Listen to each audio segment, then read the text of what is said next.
अल्हम्दुलिल्लाहि वकफ़ा वसलामुन अला हबीबिहिल मुस्तफ़ा अम्मा बअद फ़अऊज़ु बिल्लाहि मिनश शैतानिर रजीम बिस्मिल्लाहिर रहमानिर रहीम व अम्मा बिनिअमति रब्बिका फ़हद्दिस सदक़ल्लाहु मौलानाल अज़ीम। बारगाह रिसालत मुआब सल्लल्लाहु अलैहि वसल्लम में दुरूद पाक का हदिया पेश करें। अल्लाहुम्मा सल्लि अला सय्यिदिना मुहम्मदिन मअदनिल जूदि वल करम व आलिहि व अस्हाबिहिल किराम व इब्निहिल करीम व बारिक व सल्लिम सलातन दाइमतन सरमदन अबदा। अल्लाह अज़्ज़ा व जल का एहसान है कि हमें रमज़ानुल मुबारका का ये आखिरी जुमा अता फरमाया। मेरे अजीज़ों, ये हम में से हर कोई जानता है 2026 के रमज़ान का ये आखिरी जुमा है, लेकिन पता नहीं कितने लोगों की ज़िंदगी का भी आखिरी जुमा होगा। हो सकता है इस रमज़ान के बाद कई लोगों की ज़िंदगियों में रमज़ान ना आए, उसमें हम भी हैं, आप भी हैं। इसी एतबार से इस रमज़ानुल मुबारका के आखिरी जुमा में अल्लाह तबारक व तआला की बारगाह में गिड़गिड़ाते हुए मांग लें, आज सूरज के डूबने से पहले पहले तक रमज़ान हमारे साथ है, अल्लाह का मेहमान हमारे साथ है। और हदीस में आपको फिर सुना दूं, हुज़ूर अकरम सल्लल्लाहु तआला अलैहि वसल्लम का फरमान आलीशान, क़यामत के दिन रमज़ान और क़ुरआन जिसके खिलाफ खड़े हो गए उसे दोज़ख में जाने से कोई नहीं बचा सकता। और रमज़ान और क़ुरआन जिसकी सिफारिश कर दें, जिसकी शफाअत कर दें, फिर अल्लाह तबारक व तआला उसे जन्नत अता करता है। तो रमज़ान और क़ुरआन जिसकी हिमायत में खड़े हो जाएं, आप उनमें से होंगे या जिनके खिलाफ खड़ा हो उनमें से होंगे, ये फैसला आपके पास है।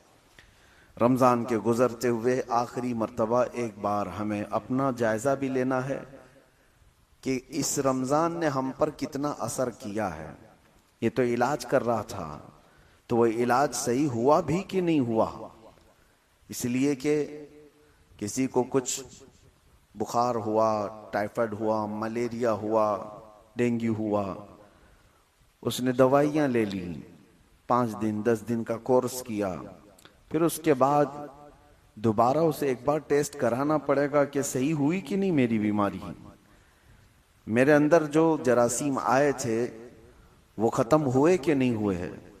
उस टेस्ट के बाद पता चलेगा कि अब मलेरिया नहीं है, अब टाइफाइड नहीं है। अब रमज़ानुल मुबारका से पहले जिन गुनाहों की बीमारी हमें लगी थी, क्या वो बाद रमज़ान बीमारी खत्म हुई या नहीं हुई, वो अब जाकर पता चलेगा। अपने दिल को महसूस करो कि दिल बदला हुआ है, तो रमज़ान ने बहुत असर किया है। ख्वाहिशात पर कंट्रोल है तो रमज़ान ने हमको बदल दिया है। अगर हमारे खाने पीने के अंदाज बदल गए हैं तो समझ लो कि रमज़ान ने तक़वा दे दिया है। आंखें महफूज रहती हैं, बेहयाई की ख्वाहिश नहीं करती हैं, तो समझ लो कि इलाज कंप्लीट है। शर्मगाह की हिफाजत पहले ना कर सकते, अब उसकी हिफाजत होती है, तो इसका मतलब है कि रमज़ान ने असर किया है। और अगर ये सब चीज़ें नहीं बदली हैं तो फिर रमज़ान का इलाज तुम पर नहीं हुआ। उसकी वजह यह है कि मेरे अजीज़ों, रमज़ान तो अपनी बरकतें और रहमतें लेकर के आता है। ये उस बारिश की तरह है जो पूरी ज़मीन पर बरस रही है। बारिश तो सब जगह बरस रही है, रोड पे भी बरस रही है, ज़मीन पे भी बरस रही है, लेकिन फ़र्क यह है रोड पे 10 साल भी बारिश बरसे तो कोई पौधा नहीं निकलता, कोई हरियाली नहीं आती। लेकिन मट्टी की जमीन पर एक दिन भी बारिश बरसे तो दूसरे दिन हरियाली निकल आती है। वजह क्या है? जमीन का अलग होना। तो इसी तरह से रमज़ानुल मुबारका वो बारिश रहमत है, कुरान भी बारिश रहमत है। ये तो पूरे लोगों पर बरस रहा है, लेकिन जमीन दिल की जिसकी जैसी होगी वैसा ही उसके अंदर से फसल आएगी। अगर दिल बहुत मजबूत किया हुआ सख्त तरीन है तो जाहिर सी बात है ये कुरान और रमजान उस पर बरस बरस करके चले जाएंगे, उसके जिस्म से कोई फसल दिखती नजर नहीं आएगी। और अगर दिल नरम था खौफ और खशियत इलाही से, अल्लाह के डर से दिल नरम था, तो फिर रमजान पूरा क्या एक रोजा ही बदलने के लिए काफी है, एक तरावी ही बदलने के लिए काफी है। आपने कभी महसूस किया कि कुरान पाक को सुनते हुए आपको जमाना हो गया होगा, हर साल तरावी भी सुनते हैं, पूरा कुरान सुनने की कोशिश की जाती है। मुझे कभी कभार इस बात का एहसास होता है कि कुछ लोगों की उम्र 60 साल को आ गई और सुना है कि उन्होंने कुरान 12 साल की उम्र से सुनना शुरू किया है। हर साल एक आध तरावी मिस हो जाती होगी, लेकिन पढ़ते हैं, कुरान सुनते हैं। तो मैं फिर उनके चेहरों को देखता हूं, तो 40 साल से सुन रहा है, कोई 45 साल से कुरान सुन रहा है। अरे इतने सालों से सुनते आए, अभी तक तुम्हारे चेहरे में कोई बदलाव दिखता नहीं, तो ये सारे बीज जो बो रहे थे वो कहां चले गए, जो फसल भी नहीं दिखती। वजह क्या है? जमीन सख्त हो गई दिल की, इसे नरम करने की जरूरत है। अजीजान गिरामी वक़ार, आज के इस जुमा के मुताल्लिक बहुत सारी अफवाहें भी फैली रहती हैं कि जुम्मतुल विदा की कुछ खुसूसी नमाज होगी, कुछ खुसूसी खुतबा होगा। ऐसा कुछ नहीं है। रमजानुल मुबारक का ये आखिरी जुमा है और फजीलत के एतबार से सारे जुमा जिस तरह से हैं उसी अंदाज से, लेकिन बाज रिवायात ये बताती हैं कि आज के दिन अल्लाह ताला के मलाइका जमीन पर आते हैं, फरिश्ते आते हैं और इस जुमा से निकलने वालों से वो मुसाफा करते हैं। अल्लाह तबारक व तआला मलाइका को मोमिनीन से मिलने की इजाजत अता फरमाता है। ये जरूरी नहीं है कि वो फरिश्तों को हम देख सकें, लेकिन फरिश्ते हमें देखते हैं। इसलिए आज के इस जुमा का एहतमाम किया जाता है। और वो सिर्फ मुसाफा नहीं करते, बल्कि फरमाया गया जिस भी मोमिन से वो मुसाफा करते हैं उसको दुआ करके जाते हैं कि अल्लाह तेरी मगफिरत फरमा है। और जिसके लिए दुआएं करें, जाहिर सी बात है अल्लाह ताला फरिश्तों की दुआएं कबूल फरमा ले, और जिससे उनका मुसाफा हुआ है उसकी तो नजात हो गई। इसलिए एहतमाम बुजुर्गों ने बाज़ाब्ता तौर पर जुम्मतुल विदा का कसरत से किया है। बाकी जो जाहिलों के दरमियान फैली हुई बात है कि इस आखिरी जुमा में 4 रकात नफिल नमाज पढ़ लो तो पिछले सारे नमाजों की कज़ा माफ हो जाएगी, ये गोरख धंधा करने वाले लोगों ने इस तरह की शॉर्टकट चीजें पैदा की हुई हैं। बाकी ऐसी कोई शॉर्टकट नमाज नहीं है जो 4 रकात पढ़ लो तो पिछले की सब माफ हो जाएगी। नमाजें गौस और ख्वाजा के लिए माफ नहीं हुई थी तो तुम्हारे लिए क्या है? अल्लाह के नबी सल्लल्लाहु ताला अलैहि वसल्लम ने नमाज तर्क नहीं फरमाई, सहाबा ने नहीं तर्क फरमाई, तो हमारे लिए क्या है? गुनाह जो नमाज छोड़ने का है वो वैसा ही है, कज़ा करनी होगी। 4 रकात पढ़ करके पूरी चीज ऐसे खत्म होने वाला ये जो तसव्वुर है निहायत ही निरा जाहिलाना है, बल्कि ये धोखा है उम्मत मुस्लिमा को। ऐसे ना कोई मैसेज फॉरवर्ड करें और ना ही किसी को इस तरह की तलकीन करें, वरना गुनाह में वो भी शामिल होंगे। आखिरी जुमा सिर्फ दुआ करनी चाहिए। अब बस ईद की रात है आज, और कल की सुबह तमाम मोमिनीन अल्लाह करीम की बारगाह में ईद की नमाज के लिए सर झुका लेते हैं। तो फरमाया गया आज की रात को लैलतुल जायज़ा, आज की रात इनाम की रात है। एक मजदूर महीना भर काम करके मजदूरी लेने के लिए मालिक के पास आता है, तो इसी तरह से आज की रात इनाम बांटा जा रहा होता है। इसको कहा गया है कि लैलतुल जायज़ा है। और जितने मोमिनीन ईद की रात में अल्लाह करीम की बारगाह में इनाम मांगते हैं, अल्लाह ताला फरिश्तों से फरमाता है मेरे फरिश्तों बताओ, इन्होंने पूरे महीने मजदूरी की है, रमजानुल मुबारक के रोजे, तरावी, कुरान की तिलावत, तस्बीह, तहलील और सब किया है, ये बचते रहे बहुत सारी चीजों से, बताओ इनको क्या अता करूं?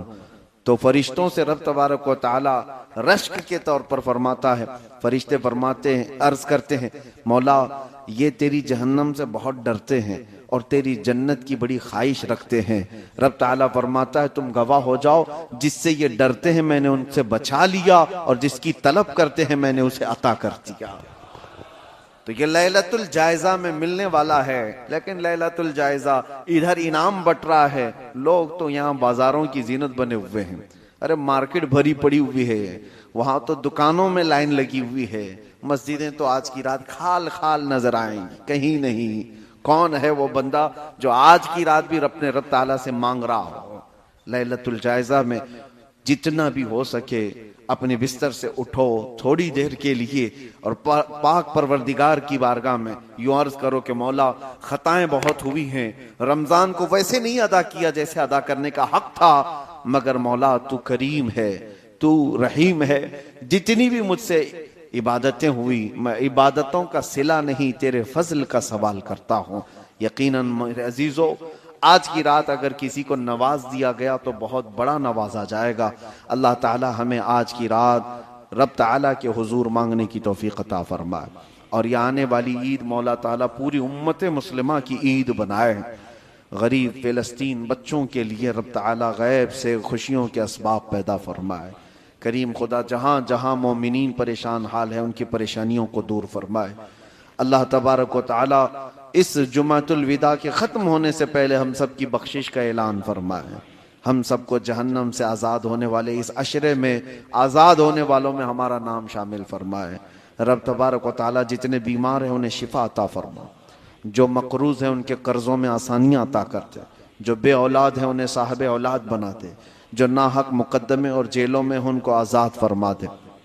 रब्बुल आलमीन अकरमुल अकरमीन, यहाँ पर जितने भी तेरे दरबार में सर झुकाने के लिए आज रमज़ानुल मुबारक के आखिरी जुमा में आए हैं, हम में से किसी को नहीं पता कि हमारी ज़िंदगी के रमज़ान का आखिरी जुमा है या फिर आने वाला है। अगर ये हमारी ज़िंदगी का आखिरी रमज़ान है तो मौला बग़ैर बख्शे हुए रमज़ान को रुख़सत ना फरमा, और अगर और रमज़ान लिखा हुआ है तो ईमान की सलामती के साथ फिर से रमज़ान अता फरमा।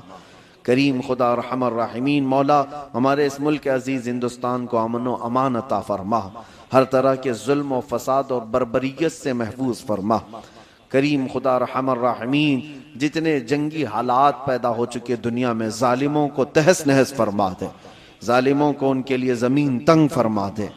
अकरमुल अकरमीन और रहमर राहिमीन मौला बहुत सारे लोगों ने दुआओं की दरख्वास्तें की हैं, सबकी दुआओं को कबूल फरमा ले।